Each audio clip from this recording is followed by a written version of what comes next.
আসসালামু আলাইকুম বন্ধুরা, শামিম ফিশিং এজিএনবিডির পক্ষ থেকে দেশ এবং প্রবাসের সকলকে জানাই শুভেচ্ছা। আজকে আপনাদের দেখাতে নিয়ে আসলাম কাপ্তাই লেকে অভিনব পদ্ধতিতে চিংড়ি মাছ ধরা। আজকে মানিক ভাইয়ের সাথে যাব আমরা কাপ্তাই লেকের একটি অংশে আর কি। এটা হচ্ছে রাঙামাটি লংগদু থানা। তো লংগদু থানা এই এরিয়াতে আমরা মাছ ধরবো। এখন রাত বাজে 11টা। বিকেলবেলা ঝিরিঝিরি বৃষ্টি হওয়ার জন্য আমরা সন্ধ্যাবেলা যাইতে পারি নাই, যার জন্যে সারা রাত্রির মিশন, সারা রাত ধরবো আনটিল ফজর পর্যন্ত। তারপরে দেখা যাক আজকে আসলে আমাদের ভাগ্যে কি আছে। মেঘলা পরিবেশ, বৃষ্টি এখনও হচ্ছে। আর বৃষ্টির মধ্যে অনেক সময় আপনার কাপ্তাই যে পানিরই উত্তাল থাকে আর কি। তো পরিবেশ বুঝে আমরা মাছ ধরবো। যদি পরিস্থিতি খারাপ হয় তাহলে চলে আসতে হবে, আর যদি মোটামুটি অনুকূলে হয় তাহলে মাছ ধরবো। এই হলো জাল, এই যে দেখেন পুরো সেটআপমেন্ট। নৌকার মাথায় খুব শক্ত করে বাঁধা হয়েছে এবং পানির উপর অংশ থেকে মোটামুটি 1 ফিট বা 1.5 ফিটের মতো নিচে নামানো হয়েছে এবং তা বোট চালিয়ে যাওয়া হচ্ছে আর কি। তো এইভাবে লাফিয়ে লাফিয়ে মাছ এই যে দেখেন ভিতরে ঢুকতেছে চিংড়ি মাছ। তো অনেক সময় বেশি হয়, অনেক সময় কম হয়। শুধু এইভাবে চিংড়ি মাছই না, এইভাবে আপনার কাইক্কা মাছ বা ঠুটকাটা মাছ এক ধরনের একটা জাত আছে, ওইগুলো ধরা যায়। তো ওইগুলা বৃষ্টি ছাড়া ধরে আর কি। চিংড়ি মাছ বৃষ্টি হলে একটু বেশি আসে, হয়তো বৃষ্টির সাথে কোনো কানেকশন আছে চিংড়ি মাছের। তো দেখতে থাকুন ভিডিওটি, এবং ভিডিওটি কেমন লাগলো অবশ্যই কমেন্ট করে জানাবেন। ধন্যবাদ সবাইকে।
নাই নাই বসে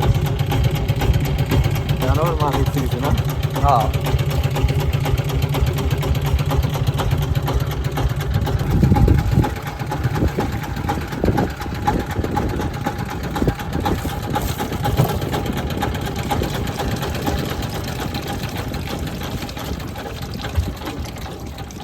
বন্ধ হয়ে গেল কে কি লাগছে মানে কাগজের।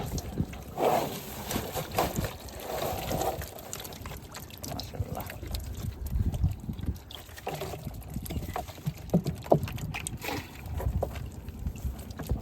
এই যে লাইট জ্বালালে এই মাছটা বড় যায়, যে মাছটা এটা কি এই সাইজই না আরো বড় আছে, এই যে একটু আর কি, বেশি মোটা মোটা আর কি।